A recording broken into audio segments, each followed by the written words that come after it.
अब यहाँ पर समय बीतता है, उत्तरा के गर्भ से राजा परीक्षित आते हैं, वो बड़े होते हैं, उन्हें राज सिंहासन दिया जाता है। उसके बाद पांडव राजा महाराजा सब चले जाते हैं राज्य छोड़कर किसी ना किसी काम से। कोई वन की ओर जाता है, कोई पहाड़ों की ओर चला जाता है। कई वर्षों तक राजा परीक्षित ने राजकाज संभाला। एक दिन खजाने की सफाई हो रही थी तो उसमें से एक मुकुट मिला, बहुत कीमती हीरे जवाहरात तरह तरह के जो हीरे होते हैं उनसे सजा हुआ मुकुट था। वो मुकुट था जरासंध नामक एक राजा का। वो राजा पहले हुआ था बड़ा ही पापी, उसने बाकी राजाओं को मार कर लूट कर उनकी हत्याएं कर कर वो मुकुट बनवाया था। और जैसे मैंने कल कहा था, जैसा संग हो वैसा स्वभाव होता है। वो मुकुट लाया गया, साफ कर कर राजा को पहनाया गया। पहनते ही राजा के मन में हिंसक भाव आने लगे। राजा ने कहा आज शिकार खेलने चलते हैं। कभी वे शिकार खेलने नहीं गए, आज शिकार खेलने चलते हैं। जाते हैं, बीच रास्ते में दूर से देख रहे हैं कि एक शूद्र एक पैर का बैल है उसके सामने, उसे लकड़ी से मार रहा है, बहुत मार रहा है, बहुत पीट रहा है। नीचे अधमरी हालत में एक गौ माता पड़ी है, उसे वो बार बार बीच में पैर की ठोकर मार रहा है। ठाकुर जी ने देखा कि राजा परीक्षित ने देखा कि मेरे राज्य में ऐसा क्रूरता का कार्य। तुरंत उसके पास आते हैं, तलवार निकालते हैं कि तुम कौन हो। उसने कहा मैं कलयुग हूं। कौन हूं मैं? कलयुग हूं। ये एक पैर वाला बैल, ये बैल कौन है? ये धर्म है। ये गौ माता कौन है? ये पृथ्वी है। कलयुग में पृथ्वी की यही हालत होगी। और ये जो बैल है धर्म है, इसके एक ही पैर क्यों है? बोले क्योंकि कलयुग में धर्म केवल दान से किया जाए। 4 लक्षण है या जो 4 महत्वपूर्ण बातें हैं धर्म की, उसमें से एक दान है।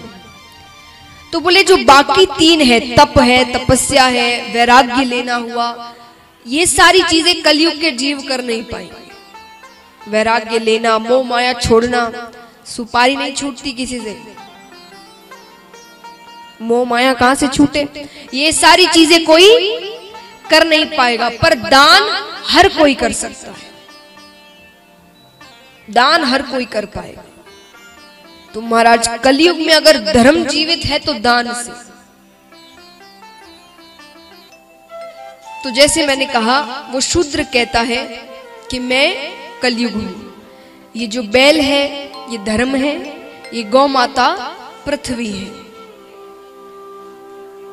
राजा परीक्षित ने कहा कि अगर ऐसा समय आने वाला है, उस समय तो कलयुग नहीं आया था, तो राजा परीक्षित ने कहा कि अगर ऐसा समय आने वाला है जिसमें धर्म की ये हालत होगी, पृथ्वी की ये हालत होगी, तो तुम्हारा तो मर जाना ही अच्छा है। ऐसा समय ही ना आए। वो तलवार निकाल कर उसे मारने लगते। कलयुग कहता है कि मुझ में लाख अवगुण है, पर मुझ में एक ऐसा गुण है जो किसी युग में नहीं था। कैसा गुण? बोले कलयुग में केवल नाम मात्र से ठाकुर जी की प्राप्ति हो सकती है। कलयुग केवल नाम आधारा, केवल नाम मात्र से ठाकुर जी की प्राप्ति हो सकती है। 7 दिनों में, सिर्फ 7 दिनों में कल्याण हो सकता है, मुक्ति मिल सकती है, मोक्ष मिल सकता है। ये तो बड़ी अच्छी बात है सच में। और किसी युग में ये चीज नहीं है। और युगों में आपको तपस्या करनी पड़ेगी वर्षों तक, तब भी कोई पक्का नहीं है कि भगवान के दर्शन होंगे कि नहीं होंगे। पर कलयुग में केवल नाम मात्र से भगवान मिल सकते हैं। तो राजा परीक्षित ने कहा अच्छी बात है, चलो मैं तुम्हें मारता नहीं, लेकिन तुम मेरे राज्य में तो नहीं रह सकते। अब राजा परीक्षित ने पूरा राज्य ही जीत लिया था, सब कुछ जीत लिया था, जितने राज्य थे सब उनके हाथ में थे। कलयुग ने कहा कि सब तो आपका ही राज्य है, मैं कहां जाऊं? बोले वहां जाओ जहां मदिरा पान होता है, वहां जाओ जहां गलत कार्य होते हैं, वहां जाओ जहां डकैतियां होती है, वहां जाओ जहां गलत स्त्रियों के साथ संग होता है।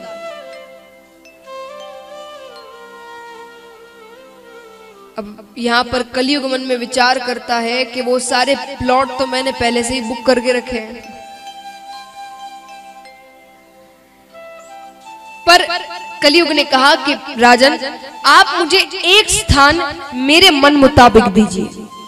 ये सारे स्थान ठीक है, मैं वहां चला जाऊंगा, मैं आपके राज्य में नहीं आऊंगा, लेकिन एक स्थान मुझे मेरे मन मुताबिक दीजिए।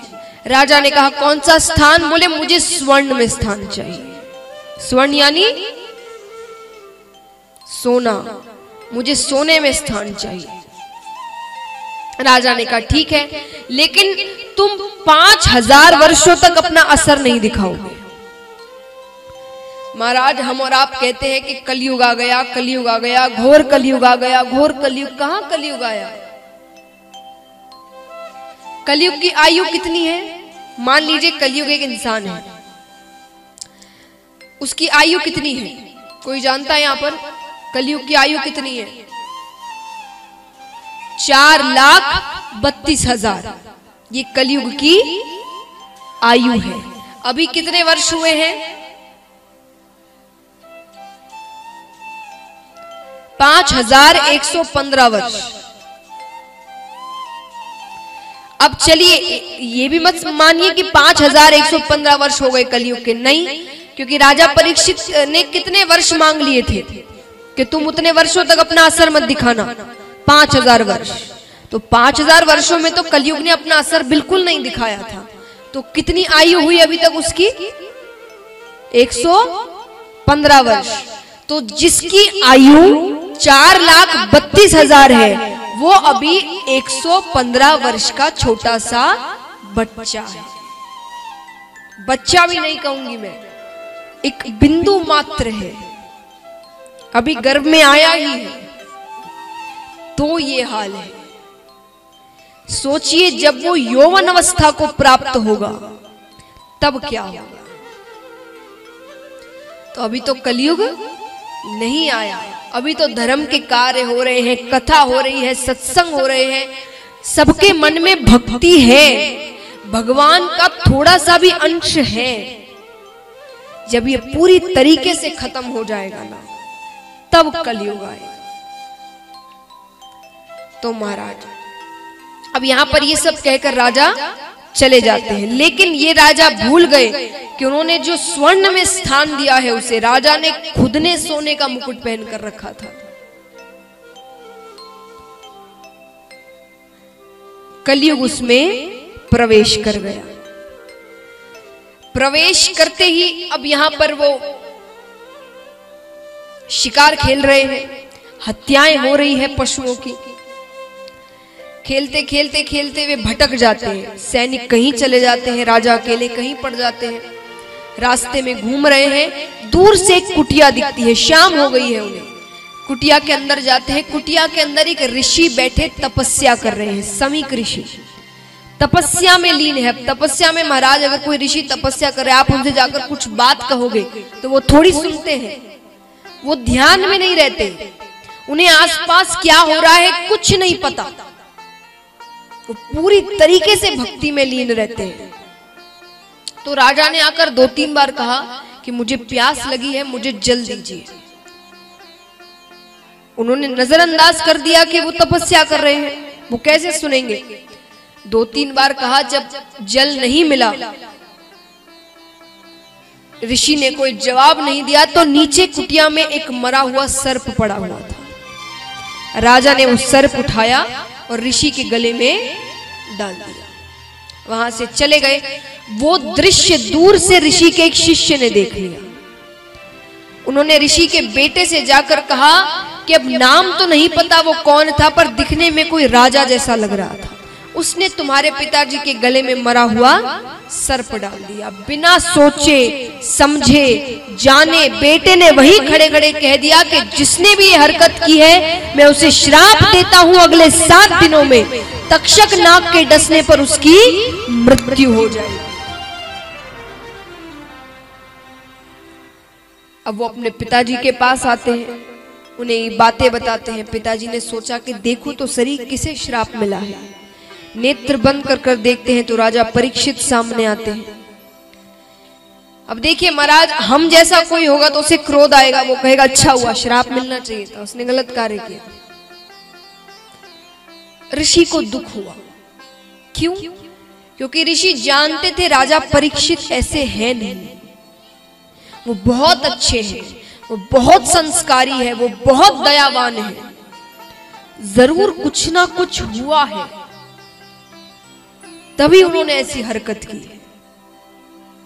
तो वो इस श्राप के हकदार नहीं, काबिल नहीं है, उन्हें श्राप नहीं मिलना चाहिए। तो यहां पर ऋषि अब 2-3 ऋषियों के साथ राजा परीक्षित के महल जाते हैं उन्हें बताने, क्योंकि उन्हें तो नहीं पता उन्हें श्राप मिला है। 7 दिन है, 7 दिनों में वो अच्छे कार्य करेंगे, पुण्य करेंगे, अपने परिवार वालों से मिल लेंगे। 7 दिन है उनके पास केवल। राजा के पास जाकर बताते हैं कि आपने ऐसी ऐसी हरकत की थी तो आपको श्राप दे दिया गया है। अब आप 7 दिनों में क्या करना चाहते हैं आप देख लीजिए। राजा ने कहा मुझे कुछ नहीं करना, मुकुट उतारते हैं, राजकाज बच्चों को देकर वन की ओर चले जाते हैं।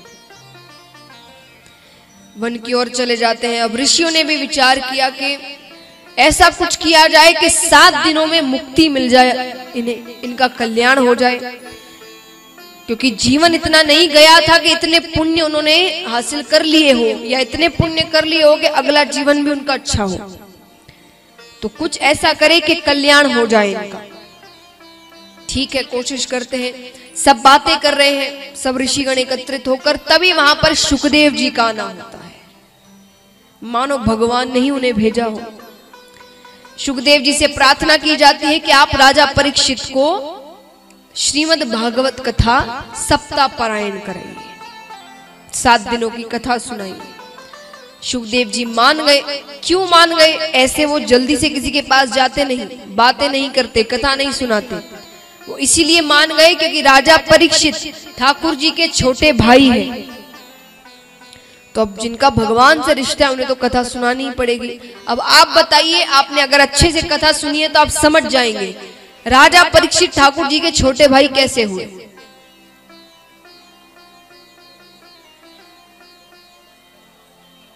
बताइए।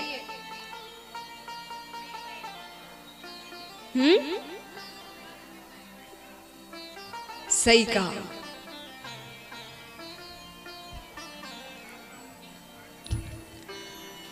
तो महाराज, गर्भ के अंदर से जो पहला बालक निकलता है वो बड़ा बेटा, छोटा बालक निकलता है वो छोटा बेटा। पहले ठाकुर जी उत्तरा के गर्भ में गए, फिर गर्भ से बाहर आए तो वो पहले पुत्र हुए। उसके बाद राजा परीक्षित बाहर आए तो वो दूसरे पुत्र हुए। उस हिसाब से राजा परीक्षित ठाकुर जी के छोटे भाई हुए। अब यहाँ पर ठाकुर जी जाने लगते हैं तो अब कोई बहाना नहीं है वापस आने को। सबसे मिल रहे हैं, सबसे पूछ रहे हैं किसी को क्या चाहिए, कुछ मांगना हो मुझसे। अपनी बुआ कुंती बुआ से पूछते हैं कि आपको अगर कुछ चाहिए। बुआ ने कहा चाहिए, जो मांगोगी वो दोगे? ठाकुर जी ने कहा जरूर दूंगा। तो कुंती बुआ ने कहा कि कृष्ण मुझे हर पल, हर क्षण, हर समय केवल दुख ही दुख मिले, संकट ही संकट मिले, विपदाएं विपदाएं ही मिले। ठाकुर जी ने कहा ये क्या कह रही हो? इतनी मुश्किल से तो दुख के दिन गए हैं, सुख के दिन आए हैं, और अब वापस से दुख मांग रही हो। बुआ ने कहा कि सुख के माथे सिल पड़े, हरि हृदय से पीर, और बलिहारी व दुख के जो पल पल नाम जपाए।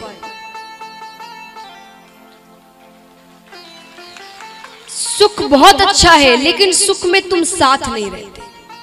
देखो, सुख के दिन आए तो तुम जा रहे हो, और दुख में तुम हमेशा साथ रहते हो, पास रहते हो। तो इससे अच्छा मुझे जिंदगी भर केवल दुख ही दुख मिले, तुम मेरे साथ तो रहोगे।